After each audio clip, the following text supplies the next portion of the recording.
मैं आभार व्यक्त करता हूं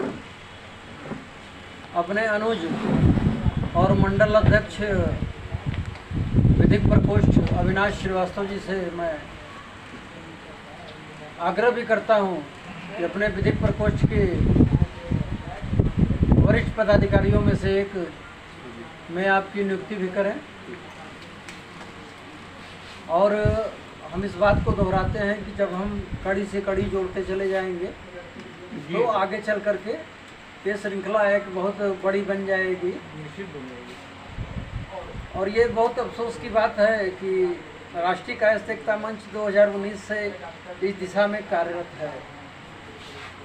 लगभग 156 कायस्थ समाज के संगठन हैं इस फेसबुक पर, और 156 संगठनों में से लगभग 50 से 51 संगठन पंजीकृत हैं, बाकी सभी गैर पंजीकृत संगठन हैं।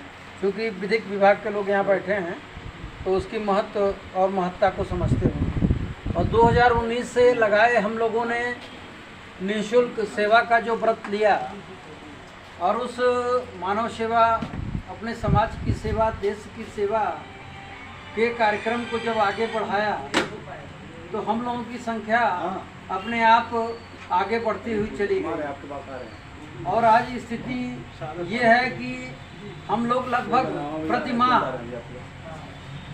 कोई न कोई कार्यक्रम, जागरूकता का कार्यक्रम हम लोग करते रहते हैं। अभी कायस्थों की विलुप्त होती हुई एक भाषा थी कैथी लिपि। मैंने अभी पहले भी कहा है कि विधिक प्रकोष्ठ के काफ़ी लोग उपस्थित हैं।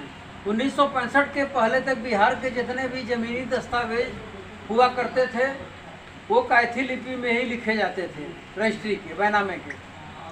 और उस लिपि को धीरे धीरे कुछ हमारे समाज की उपेक्षा ने और कुछ उदासीनता ने उस लिपि को धीरे धीरे हम लोग भूलते चले गए। यानी एक तरह से कह सकते हैं साहित्यिक भाषा में कि विलुप्त होती हुई लिपि।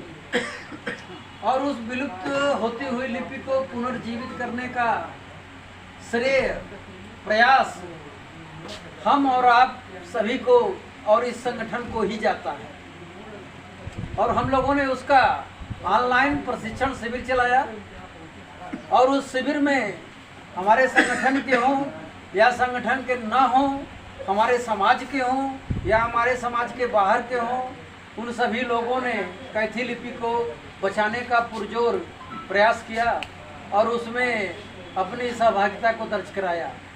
राष्ट्रीय कायस्थ एकता मंच का प्रयास ये रहता है कि हर माह कुछ नए अपने समाज को जागरूक करते हुए कार्यक्रम को लेकर के इस तरीके से आगे बढ़े कि हमें थोड़ा औरों की निगाह से अलग देखा जाए। हमारे और उनके बीच में फ़र्क क्या है? हमने भी बताया कि 156 संगठन है। कायस्थ समाज की भलाई का दावा सभी कर रहे हैं, कायस्थ समाज की भलाई का दावा हम भी कर रहे हैं, लेकिन क्या फ़र्क क्या है? जो लोग 20 साल से संगठन चला रहे हैं, जो लोग 25 साल से संगठन चला रहे हैं, किसी संगठन का नाम लेना उचित नहीं है क्योंकि आज के तारीख में लगभग भारतवर्ष में जितने प्रमुख संगठन हैं उनके वरिष्ठ पदाधिकारी गण से मेरी मोबाइल पे बातचीत होती रहती है, चाहे वो निजी कार्यों से या संगठन के कार्यों से। मैं किसी संगठन की कभी आलोचना नहीं करता हूँ, लेकिन हमारी कार्यप्रणाली थोड़ी सी जमीनी स्तर पर होनी चाहिए। हमारे गोरखपुर जनपद में 7 पंजीकृत कायस्थ समाज के संगठन के अध्यक्ष हैं, लेकिन हम कहते हैं कि जब साहित्य के महान पुरोधा फिराक गोरखपुरी, जिसके नाम से गोरखपुर ही नहीं पूरे विश्व में गोरखपुर की पहचान बनती है, उनकी प्रतिमा अगर टूट करके सड़क पर गिरी हुई है और सत्ता के इन बेदर्द हुक्मरानों को अगर उनकी गिरी हुई प्रतिमा 22 दिन से दिखाई नहीं पड़ती है और ये तथाकथित नामधारी संगठनों को अगर उनकी टूटी हुई प्रतिमा दिखाई नहीं पड़ती है और धर्म के इन ठेकेदारों को जो हमारे इस आवास पे, जहाँ पे आज ये हम लोगों का जलसा हो रहा है, जो उन समाज के हमारे ठेकेदारों ने, वो एक पुराना शेर भी है साहित्यिक आदमी का है कि दिल तो पुराना पापी था, बरसों से नमाजी बन न सका। दिल तो पुराना पापी था, बरसों से नमाजी बन न सका, मस्जिद तो बना ली पर भल में ईमान के ठेकेदारों ने। तो मेरे भाव को समझ चुके होंगे आप लोग। कि 22 दिन से एक महान साहित्यकार की प्रतिमा गिरी है और यहाँ पे 6-6 संगठन हैं और यहाँ पे धर्म के तमाम ठेकेदार लोग भी हैं, लेकिन वो प्रतिमा नहीं दिखाई पड़ती है। तो बड़े ही गर्व और बड़े ही फक्र के साथ कहता हूँ कि इसी राष्ट्रीय कायस्थिकता मंच ने यहीं बैठे हुए पदाधिकारियों के साथ, हमारे और आपके साथ मिल करके उस गिरी हुई प्रतिमा को पुनर्स्थापित कराने का काम कराया। और काम कराने के बाद जो कार्यदायी संस्था थी चेतना स्पाइसेस सर्विसेज प्राइवेट लिमिटेड, उनके सहायक महाप्रबंधक ने मेरे जैसे तुच्छ व्यक्ति को फोन किया और कहा कि चूंकि प्रतिमा को पुनर्स्थापित कराने में आपके संगठन का योगदान रहा है, तो इसलिए पहला माला पहनाने का हक आपको ही जाता है। और धारा 144 के अंतर्गत कोरोना लॉकडाउन के अंदर धारा 144 के अंदर हम लोगों ने वहां पे जाके प्रतिमा पे माल्यार्पण किया और एक माला पहनाने का गूंज फिर गोरखपुरी जी के गांव तक पहुंचा। एक महान साहित्यकार को हम दे भी क्या सकते हैं, हमारी क्या औकात है देने की। लेकिन इस छोटी सी घटना ने पूरा कोहराम मचा दिया और जनाब फिरा गोरखपुरी साहब के गांव बनवार पार में वहां के ग्राम प्रधान जी ने, मेरे पास उनका नंबर नहीं था और उनके पास मेरा नंबर नहीं था, लेकिन उनकी जयंती के अवसर पर हमें बुलाया। हमारे साथ तमाम वरिष्ठ पदाधिकारी थे। ग्राम की जनता ने इतना वहां सम्मान दिया, इतना सम्मान दिया कि राष्ट्रीय कायस्थिकता मंच ने कभी सपने में नहीं सोचा था। मैं इसका संस्थापक अध्यक्ष हूँ। मैंने कभी सपने में नहीं सोचा था कि एक महान पुरुष की धरती पर मुझे बुलाया जाएगा और मेरी बातों को सुना जाएगा।